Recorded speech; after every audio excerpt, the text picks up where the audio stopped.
Buenas noches, profesor. Claro que sí. Buenas noches. Ok, buenas noches. Bueno, yo creo que ya empezamos con los que estamos. La sesión de hoy va a ser más cortica. ¿Qué vamos a explicar? Primero, a retroalimentar que ya, a retroalimentar la segunda entrega. Esa segunda entrega, algunos ya se les califiqué, algunos ya les envié como la retroalimento, les envío la rúbrica y les envío el ejercicio resuelto. ¿Qué se tuvo en cuenta en el ejercicio? Pues que se cumplieran los tres puntos, el, el presupuesto de ventas, el presupuesto y el presupuesto de producción. Y los puntos y el cálculo del precio de venta, que sería el segundo punto. Entonces, se tuvo en cuenta que se cumplieran esos tres puntos y que aparte de que se cumplieran esos tres puntos, pues que los resultados fueran los correctos de acuerdo a los datos que se dieron en contexto. Ahí les envié en algunos grupos el Excel a los que ya alcanzaba a calificar.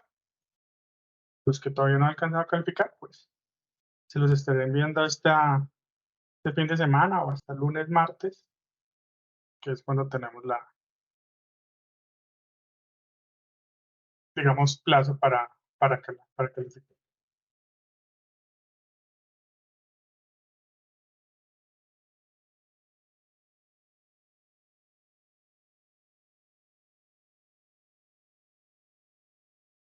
Entonces vamos a socializar un poco el ejercicio, ya abajo el PIB, porque tengo otro ejercicio con otros números, entonces ya un momento. Ya abajo el PIB con los números que son los correctos. Y pues volvemos a trabajar, a socializar la segunda entrega.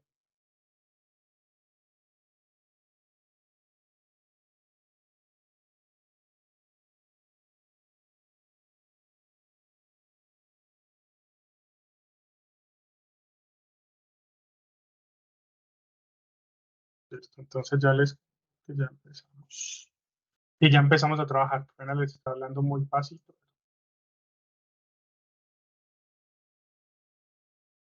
Listo. Entonces, estos son los años base que se dieron. Tenían que proyectar 3 años con el método TRE.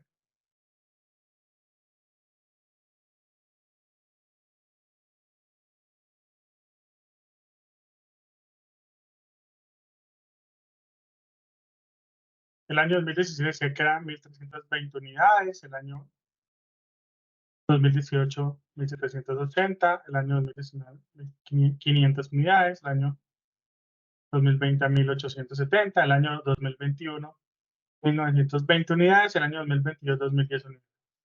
Entonces tenían que hacer el método TRE, este método TRE se explicó en las conferencias. Y también está en las cartillas fundamentales. Entonces tenían que hallar cada uno de estos, digamos, partes de la ecuación de ventas, que es QV, que es esta que estoy moviendo.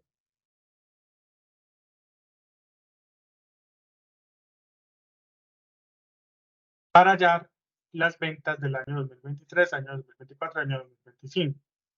Entonces aquí en estos ejercicios pues hallamos I primero. ¿Y cómo se hallaba?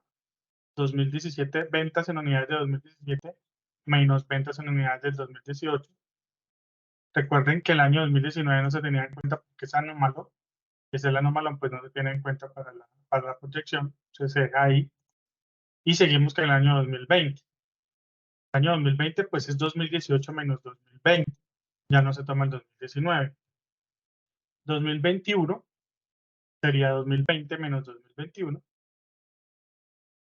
Y 2022, 2021 menos 2022, para allá que hallar I. Recuerde que I es B sub 0 menos B sub 1, valor año inmediatamente anterior sobre año menos año actual. y como tal, que esto es incremento, ¿no? Y significa incremento. Ahora vamos a hallar el incremento porcentual. El incremento porcentual lo hallamos con la fórmula que es igual a I dividido P sub 0, es decir, el año inmediatamente anterior, como está acá en la fórmula. Y eso nos daba el incremento porcentual, o I porcentual, que sería el 35% acá. Año 2019 no se tiene en cuenta, año 2020 se hace la misma ecuación. Entonces, I dividido entre B sub 0. Entonces, 90 dividido entre las ventas en unidades del año 2018, 1780. Lo mismo hacíamos con el año 2021. A los que, pues es bueno que vean este video, a los que no les dio bien, ir corrigiendo, por favor, que es que esto también determina la tercera entrega. Y pues si esto queda mal, la tercera entrega también queda mal. Bueno, entonces ahorita hallamos 2021 y dividido entre B sub 0, 1870 unidades de 2020. Y 2022, 90 y de menos o 90 dividido entre B sub 0, 2021, que significa las ventas en unidades de 2021, 1920. Y así cada uno, pueden escorrer la fórmula. Ahí hallamos incremento porcentual.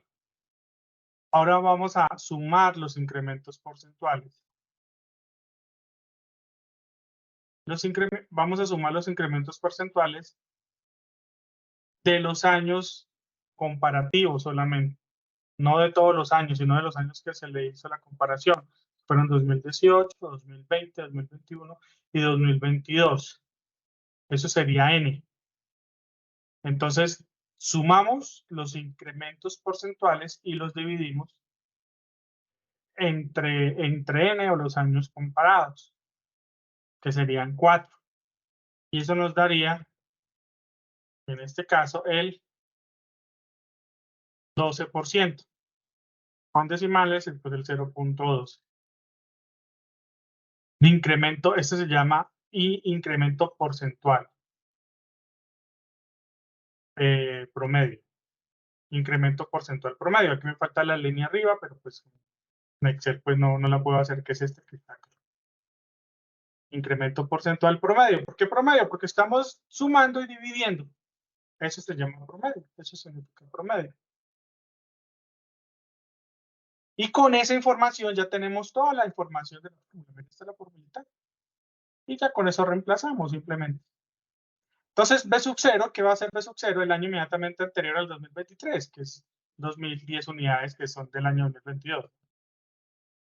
Y reemplazamos la ecuación 1 más el incremento porcentual promedio, ¿cierto? Elevado a la n. N, ¿qué va a ser? El 1. En este caso, 2023 va a ser elevado a la 1 porque es el primer año que se proyecta. 2024 elevado a la 2 y 2025 elevado a la 3 porque es el segundo año 2024 y el tercer año 2025 que se proyecta. Reemplazamos la ecuación, ¿cierto? Aquí es 1 más 0.12, va a ser 1.12. En el primer año, pues elevado a la 1 va lo mismo, ¿cierto? Entonces las unidades van a ser 2010 por 1.12, nos van a dar para unidades proyectadas para el año 2023, 2.248 unidades. Para el año 2024, hacemos la misma operación, simplemente que lo elevamos a la 2. Entonces, potencia 2, el valor potencia 2, y el 1.25, pues lo multiplicamos por 2010 unidades. Y en el año 2025, lo mismo, pero simplemente lo elevamos a la potencia 3. El 1.12 lo elevamos a la potencia 3. Y eso nos da 1.40. Y pues multiplicamos 2010 por 1.40 y nos da 2.810 unidades proyectadas al año 2025. Y con esta información ya tenemos el presupuesto de ventas. primer punto que pedía nuestro PIB. Siguiente punto que pedía el PIB de la segunda entrega era el cálculo del precio. El precio es, digamos, unitario y el precio total, ¿no? Y esta información ya se daba en el PIB. Los costos fijos se dieron, los costos variables se dieron, pues tenemos nuestro costo total, que son 195 millones.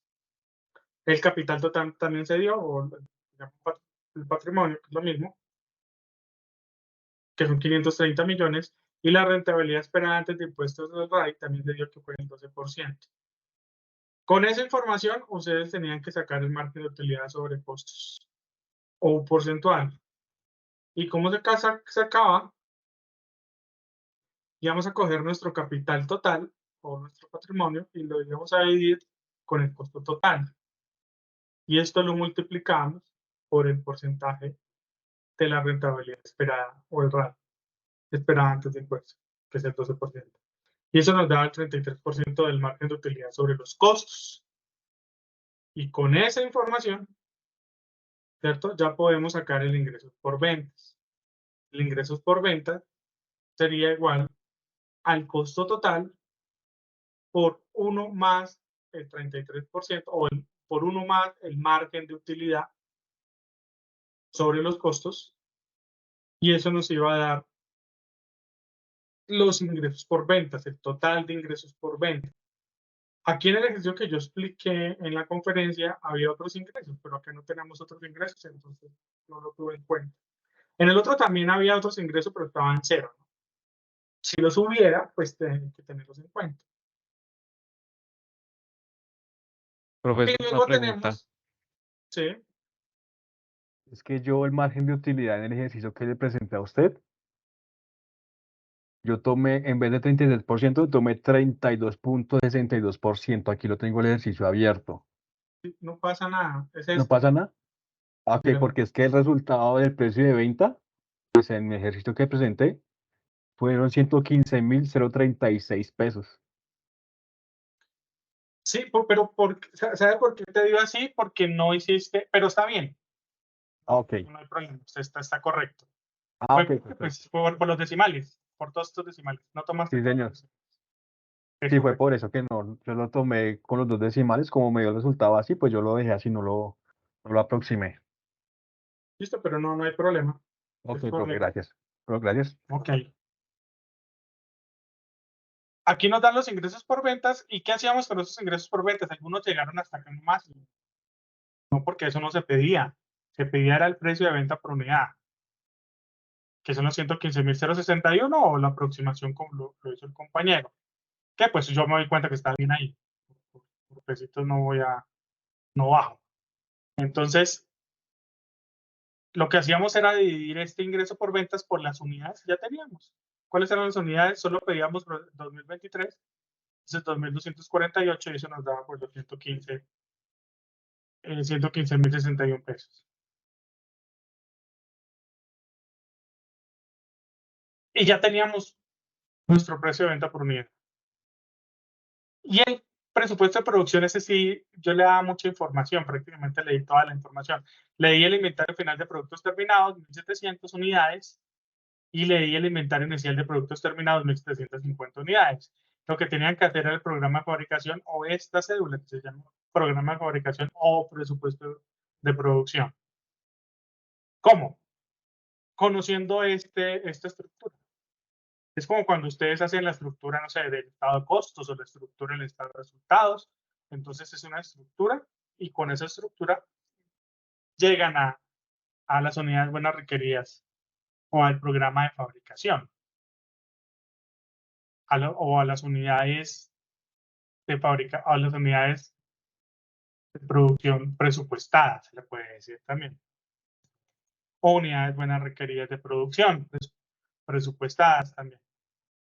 Entonces, ¿de dónde sacamos? Nos faltaban datos, que eran las unidades a vender, 2.248, pero estos ya la tenían, estas unidades a vender, porque en el 2023 se iban a vender 2.248 unidades.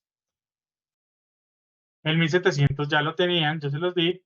Entonces, unidades a vender más un inventario final de productos terminados nos da 3.948 unidades, que es el total de necesidades, menos inventario inicial de productos terminados, que esto ya lo tenía en 1.750, nos da unidades buenas porquerías. Para el presupuesto de producción, que son 2.198 unidades. Y aquí tendríamos nosotros nuestro tercer punto. Y eso sería nuestra segunda entrega. ¿Qué califiqué eso? Eso es lo que más valía dentro de la rúbrica. 65 puntos. De 100 vale 65 y el resto, 35 puntos, pues de toda la parte pues, de portada, introducción, objetivos, conclusiones y bibliografía. Ese sería el otro punto. Los otros puntos. Y esa sería pues nuestra segunda entrega. No sé si tienen preguntas y dudas.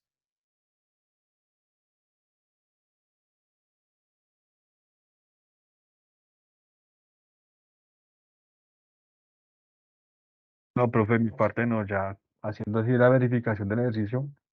Bien. Ok. Entonces ahora vamos a seguir con el presupuesto. Nosotros tuvimos presupuesto de mano de obra directa la clase pasada, pero vamos a terminarlo porque ese es el siguiente punto que hay que hacer para el PIB. Pues vamos a repasarlo un poco más rápido. Y seguimos con el costo, presupuesto de costos indirectos de fabricación. Y ese sería nuestro tema. Nos faltaría solamente el estado de costos de producción, que sería para la próxima clase. Lo adelantamos un poquito esta clase. Y pues ya tenemos casi todo hasta donde se pide en el PIB, todo explicado. Luego ya seguiríamos con flujos efectivos. Pues no están dentro del PIB, pero o no se pide, pues hace parte, digamos, de este módulo también. Entonces vamos a explicar también el flujo efectivo y el estado de resultados.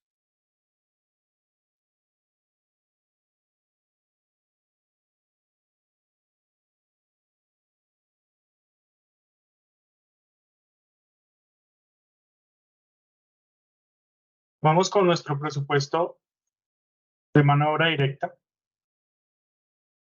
Aquí suponemos que son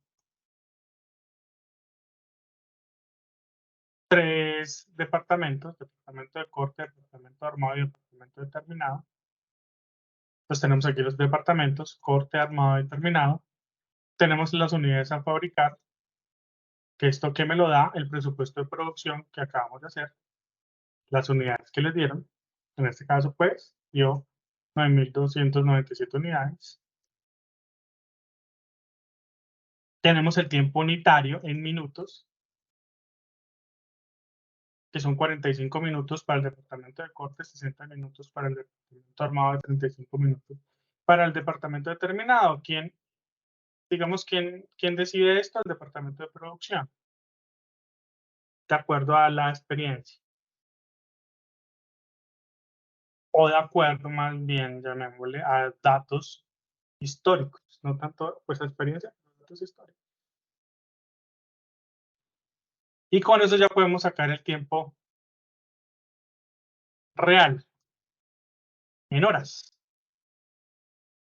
que se va en ese departamento de corte. Entonces las unidades serían iguales a las unidades a fabricar por el tiempo unitario en minutos, pero dividido entre 60 minutos, que es lo que corresponde a una hora. Y eso nos daría el tiempo real en horas, que para este departamento de corte, para fabricar 9.297 unidades, se necesita pagar 6.973 horas. ¿A cuánto se va a pagar? A 6.500 la hora.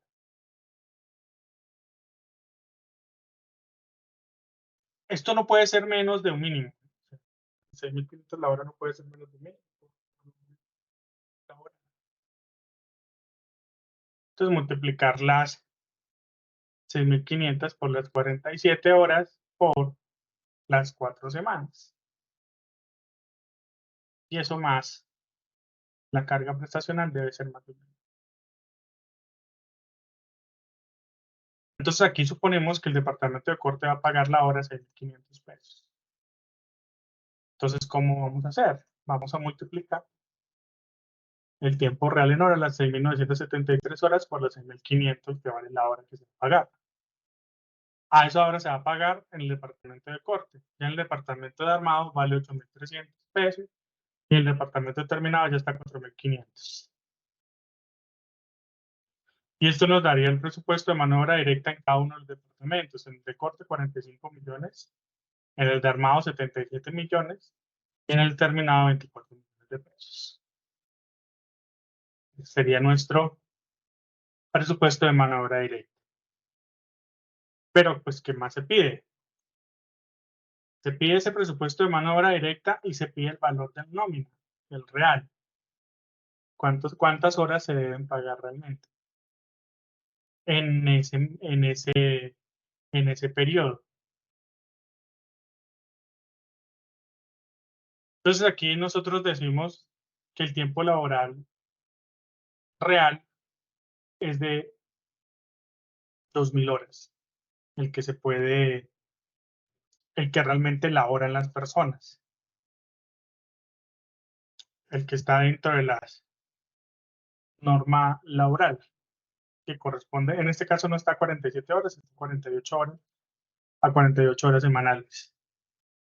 Entonces eso es lo que corresponde, lo que va a laborar la persona, máximo 48 horas semanales, el resto serían horas extras. Tenemos 3 personas en el departamento de corte, 5 en el departamento de armado y 3 en el departamento determinado. Por un total de 11 personas. Entonces, ¿qué es lo que vamos a hacer? Vamos a multiplicar. Disculpe, ¿Sí? qué pena. ¿Usted me podría colaborar con lo del tiempo laborable? ¿Cómo es que lo calculo? Que no entendí bien esa parte. Listo. Entonces, vamos a hacerlo acá. Por acá lo tengo, sí. Acá está. Vamos a hacerlo con 48 horas. Yo sé que eso ya son 47, pero vamos a hacerlo con 48 horas, ¿no?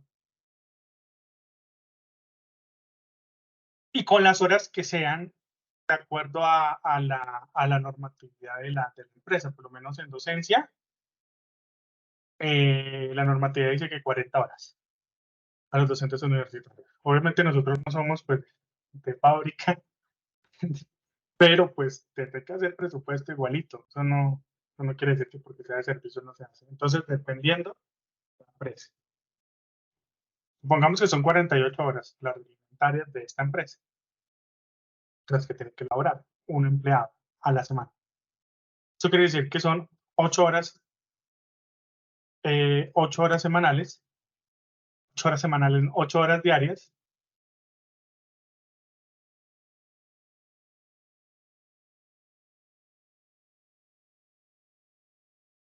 Que a la semana serían 48.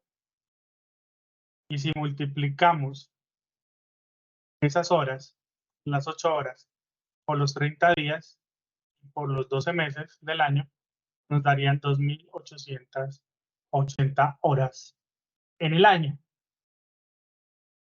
Que eso es lo que realmente se le va a pagar a la persona, las 2.880 horas. En cuanto a su trabajo, en cuanto a lo que esa persona laboró, 2.880 horas. En ese sentido, ahorita le explico lo de las. Vamos a multiplicar la tasa horaria, los 6.500 pesos que se paga por hora trabajada, por los 3 empleados, por los 2.880 horas en el año.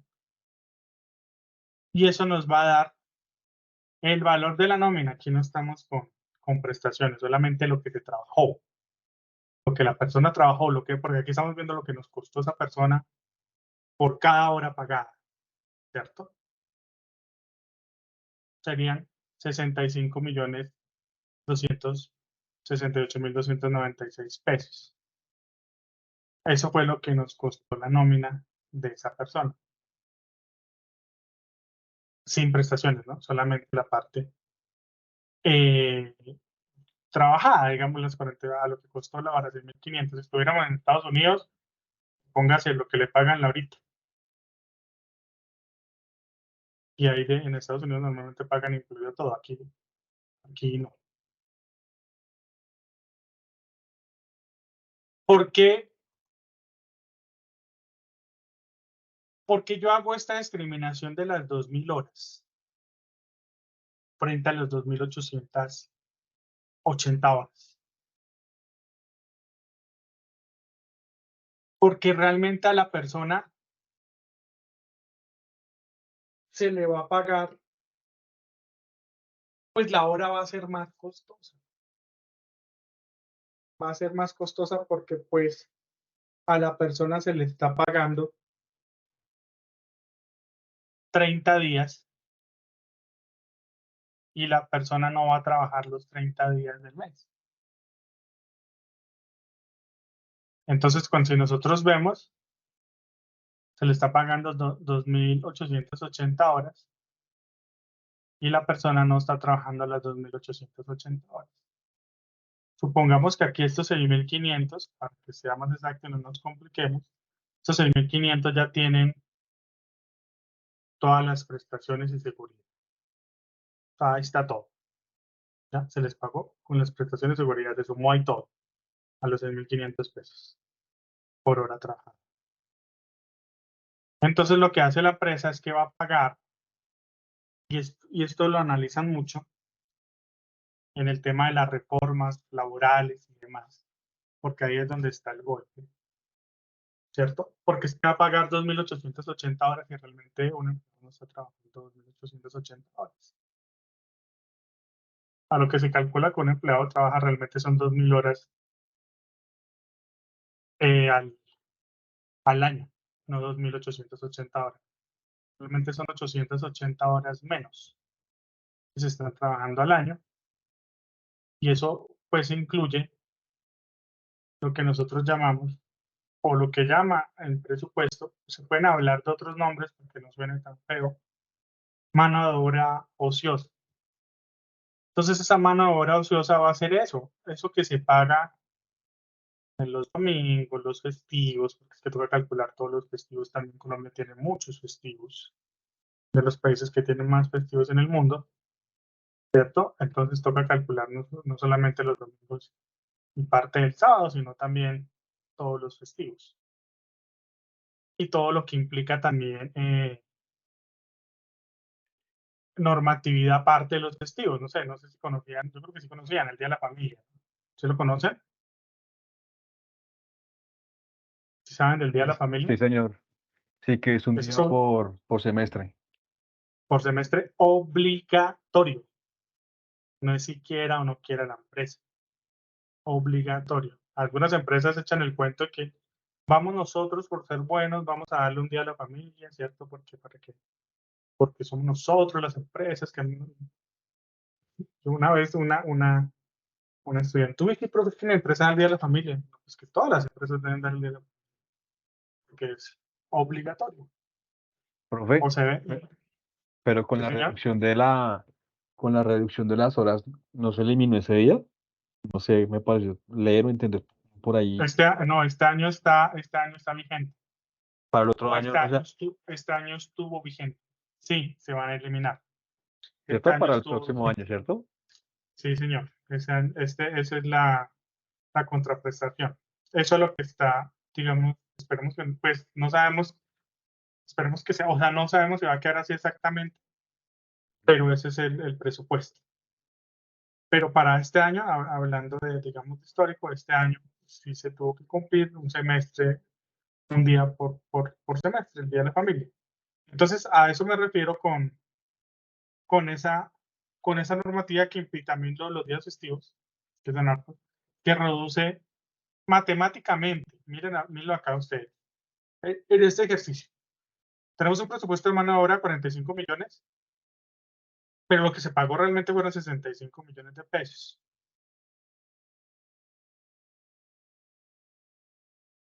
obviamente por los tres empleados, ¿cierto? Pero a lo que quiero llegar también acá, más allá de este análisis pues, de los empleados, porque obviamente si hay más empleados pues sube, porque aquí estamos hablando de todos. Es que nosotros vamos a cancelar, nosotros no, las empresas van a tener que pagar, pues por norma, por supuesto, ese descanso de las personas. A todos nos pagan, pues a mí también como otros les pagan, ¿sí? Todos los que trabajamos en una empresa. Pero ese cálculo se tiene que hacer.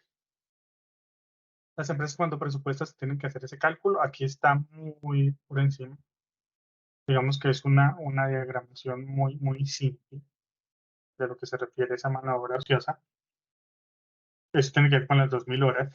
Aquí el cálculo, pues aquí yo lo dejé ya hecho, pero con las 2.000 horas ya daría el cálculo real, que realmente lo que se trabaja, lo que se aproxima que trabaja una persona en el año son 2.000 horas y lo que se paga son 2.880 horas. Entonces, ese tiempo ocioso se debe considerar. Se debe considerar para tomar decisiones. Recuerden que los presupuestos para eso también proyectamos, vemos cómo estamos, cómo nos estamos anticipando el futuro. El presupuesto nos estamos anticipando el futuro, de acuerdo a esa anticipación del futuro, vamos a ver qué vamos a hacer el siguiente año. El presupuesto que se hace este año, pero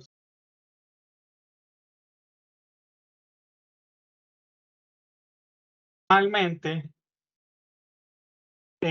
aunque no es muy eficiente, lo digo, y las nuevas dinámicas mundiales en presupuesto y en cuanto a mano de obra y a gestión del recurso humano, pues que no se va a hacer así. Pero las pymes lo hacen, normalmente las pequeñas empresas lo hacen. Es que, pues, ¿qué pasa a usted cuando se le incrementa su mano de obra? Pues comienza a despedir empleados. Normalmente pasa eso.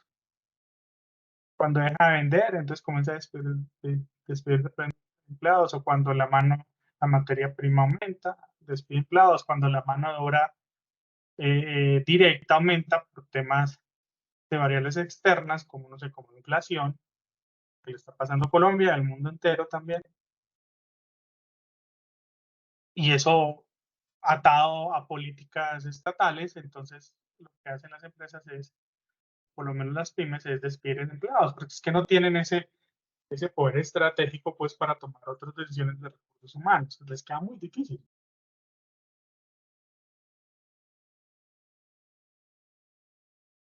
Pero pues ya a las pequeñas empresas ya es mucho más complicado hacer esas estrategias que a las grandes. De Coca-Cola, hablemos de producción. Coca-Cola, Colanta, Alpina, todas esas empresas tienen otras dinámicas.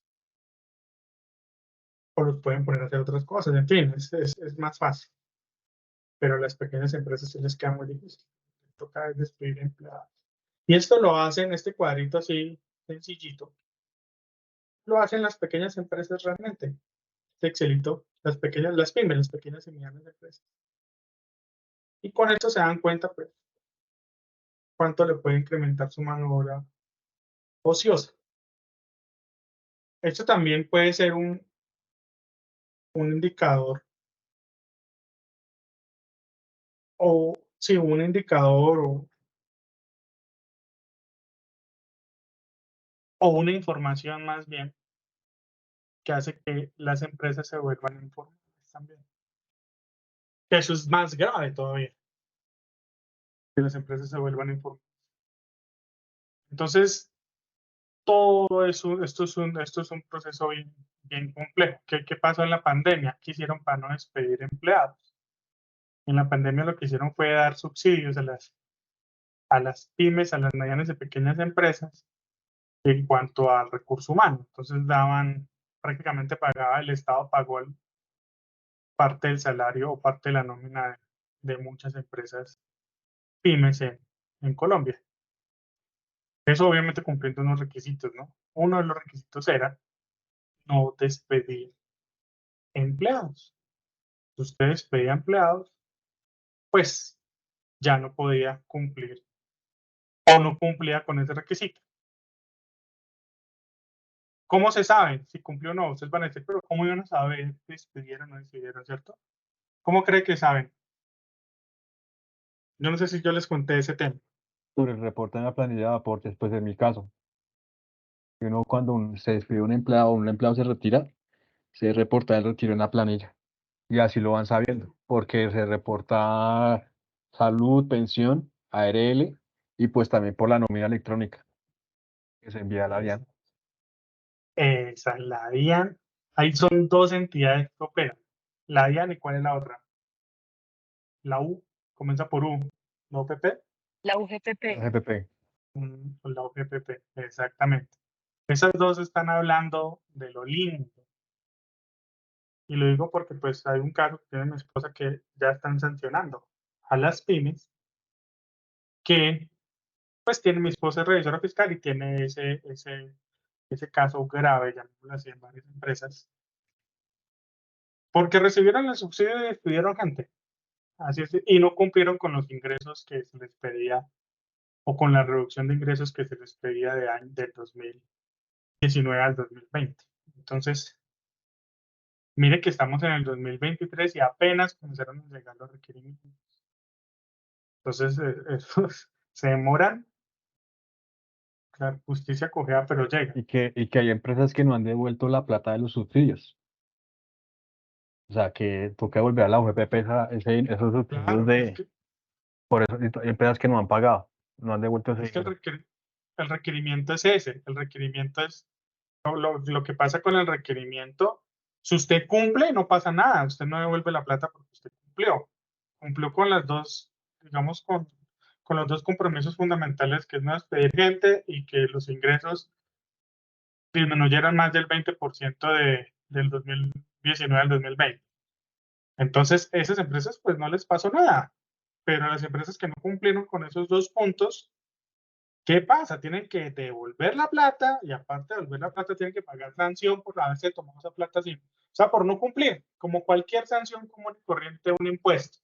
Pero esta no la cobra la DIAN, sino que la DIAN da información a la, digamos, a la entidad, a la a la OGPP, cruza información con la OGPP y envía el requerimiento. Pero ¿quién envía el requerimiento? La OGPP, no la envía la DIAN. Pero ¿qué pasa? Ese requerimiento de la OGPP, donde se llegue a concretar, pues la DIAN le llega la información y la DIAN, o sea, lo más probable, el presupuesto que se da, pues la DIAN también envíe ella, por su parte, pues sanciones o requerimientos por sanciones por cambiar información a las empresas, por falsear información. Pueden darse unos casos que sí se falseó, casos que no se falseó, simplemente enviaron eso sin tener en cuenta nada, mejor dicho. Decían, no, es que necesitamos menos de 1.000 millones para poder el requerimiento. Coloque 1.000 millones ahí, envía eso ya. Pero no se dieron cuenta los impuestos ni nada de ese cuento. Entonces, ¿cómo se dan cuenta los ingresos que tuvieron? Pues con los impuestos. Todos los impuestos, IVA, ICA, retención en la fuente, renta, pues ahí se dan cuenta de los ingresos. Entonces, eso fue lo que pasó, o lo que está pasando este año, este segundo semestre, están requiriendo muchísimas empresas y están en ese cuento. Están en ese cuento, están en esa pelea, están algunas, sí están bien, otras no están bien, entonces están en ese cuento. Pero a lo que me refiero, pues ya viniendo a presupuesto, es que toca tener en cuenta eso para esas pequeñas empresas. En el caso de nosotros, este es el presupuesto que se pide, muy sencillo. Si usted ve, es muy sencillo, lo único que necesitamos saber es cuánto el presupuesto va a manera directa y luego el valor de la nómina. Luego con ese, ¿y eso para qué nos sirve? Para esos datos los vamos a necesitar para hacer el estado de costos de producción.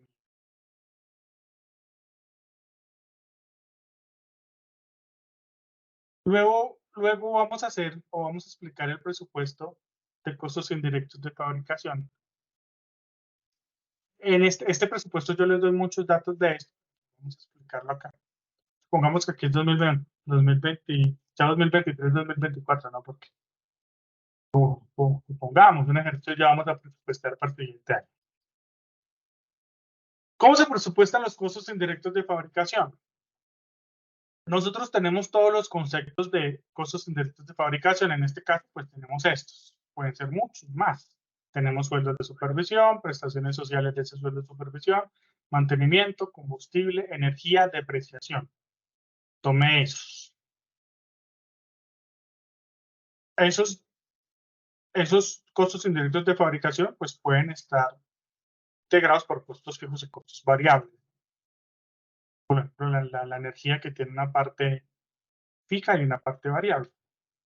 En el caso de los sueldos de supervisión, tenemos 24 millones, esto no tiene un costo variable. En el caso de las prestaciones sociales, esto no tiene costos variables. En el caso del mantenimiento, en este sí supusimos en este ejercicio que tiene un costo variable, un costo fijo de 2.510.000 y un costo variable de 4.010.000 por la situación y contexto de esta empresa en particular. El mantenimiento de las plantas de calzado, para un total de 7.320.000. Tenemos combustibles, 120.000, con un costo variable, este sí coloquémosle como un valor diferente acá, coloquémosle como 7 millones más bien, 250.000, este es un número, ¿no? Con un costo variable de 1.310.000, para un total de 8.560.000, y así sucesivamente. Con la energía también tenemos costos fijos y costos variables. Y con la depreciación no tenemos costos variables, solamente costos fijos. ¿Cómo tuve en cuenta o qué hay que tener en cuenta para presupuestar estos elementos de los costos indirectos de fabricación? Tenemos que tener en cuenta las ventas del año base, en este caso el año 2023, que va a ser este año. Y los vamos a planear al 2024 los costos. ¿Cómo planeamos? O 2023 estábamos allá, pero supongamos que es 2024. Entonces, para que no haya problema. Ventas planeadas, 10.764 unidades. Pero tenemos que tener en cuenta el incremento salarial también. En este caso del 6%, pues yo no creo que el 6%, ¿cuánto le pone que va a aumentar el salario mínimo para el siguiente año? Por ahí un 12%. Una 10 a 12. Por ahí 11-12%. Eso, un 11-12%, 11.5%.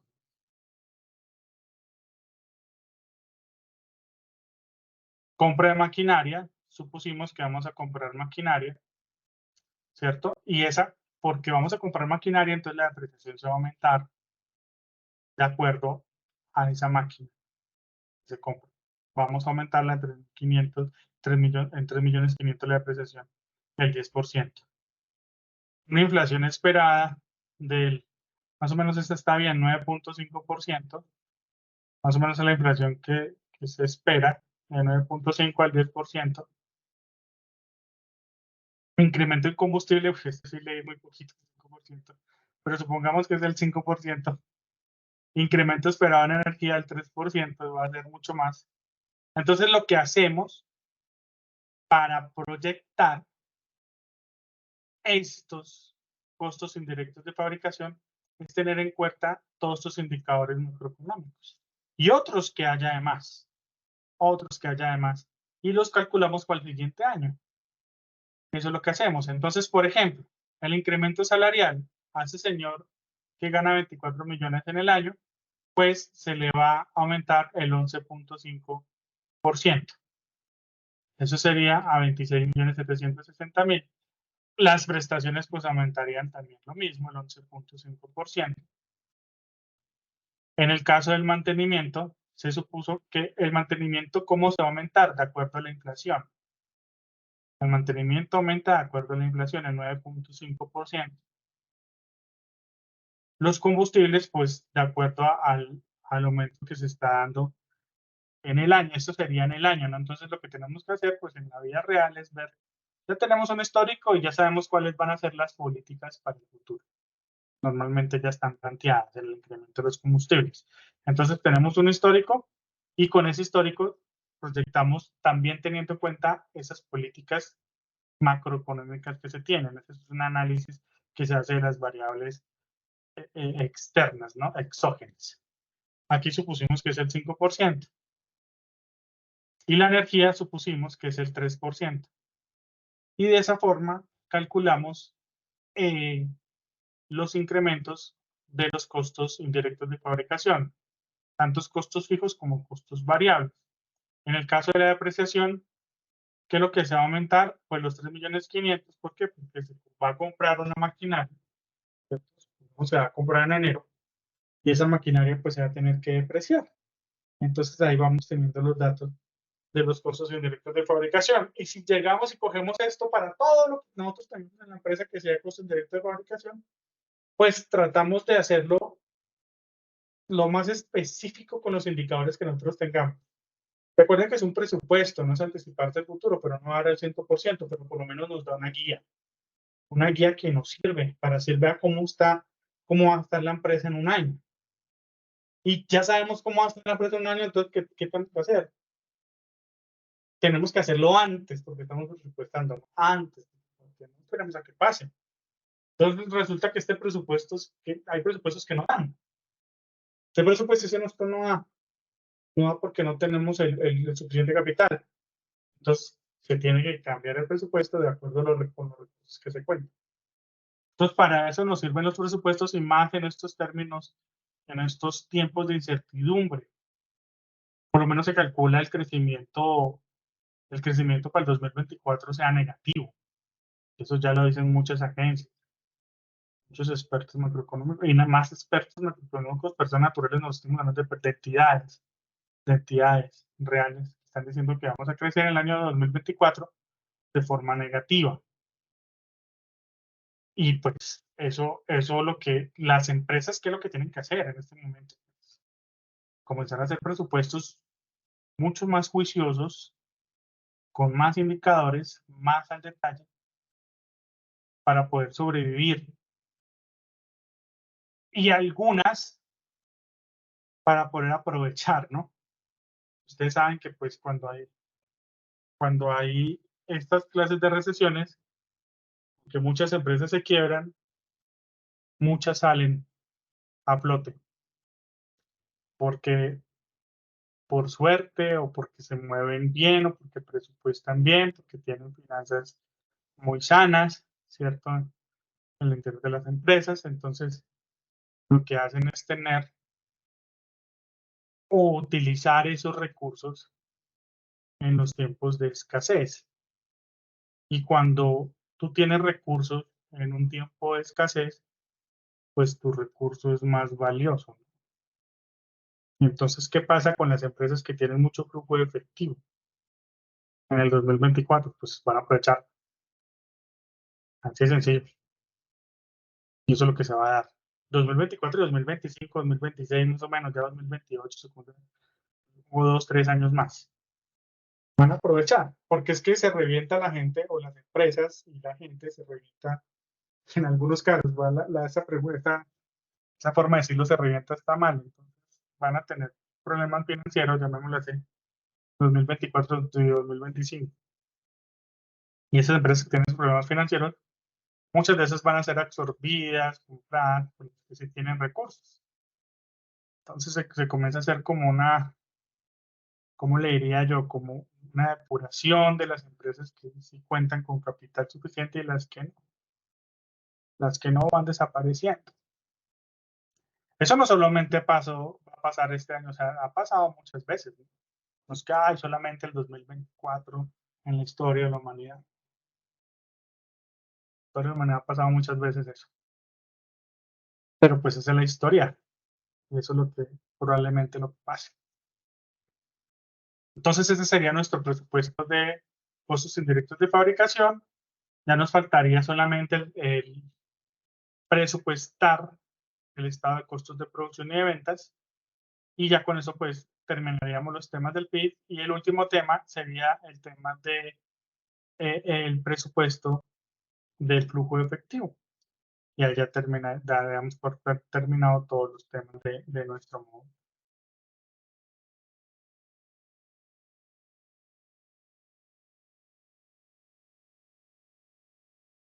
Entonces, muchas gracias, muchachos, por su atención. Profe, una pregunta, qué pena, una pregunta. Sí, señor. ¿Usted todo lo que realizó, puede volver a poner el ejercicio en Excel, por favor? Sí, señor. ¿Este? Sí, señor, gracias. Listo, es que estaba revisando contra el PIB y pues sí están los datos. Y entonces, o sea, están estos datos del 2023, los mismos que están en el Excel. El restante hay que hacerlo, o sea, las ventas del 2023, porque eso, los comportamientos planeados para el 2024, porque eso no lo pide el No, PIB. eso no hay que hacerlo. Lo que pasa es Ok, que yo en el PIB, yo les di esto ya. sí, Porque señor. aquí lo que estoy explicando es cómo es una forma de sacarlos con los indicadores estos costos, esta variación o esta proyección de los costos a futuro, se sacó con estos indicadores. Esos se llaman coeficientes de ajustes. Uno que hace ajustar lo que tiene en este momento, cuando está presupuesto, ajusta. Y el primer ajuste o primer indicador que tiene que tener para ajustar cualquier presupuesto tiene que ser el incremento salarial y la inflación. Esos son los dos macroindicadores que tienen que tener en cuenta. Y de ahí en adelante, pues todos los demás indicadores. Pero en este caso, en el caso del PIB, yo ya le di la información ya ajustada, por decirlo así. Ok, profesor, muchas gracias. ¿Listo? Profe, pero qué pena, no entiendo. O sea, ¿qué nos toca hacer en esa parte, o sea, en ese punto? ¿La parte de abajo o las ventas planeadas y el incremento y eso? No, en ese punto es que este presupuesto de costos indirectos hace parte del estado de costos de producción y de ventas. Entonces, esto solamente es insumo. Lo estoy explicando acá, digamos como si lo hiciéramos, aquí lo hicimos, ¿cierto? Lo proyectamos acá a 2024. Pero en el caso de ustedes se hace parte solamente de insumo para hacer el otro pedazo que es el estado de costos de producción y ventas, que ese sí no está hecho.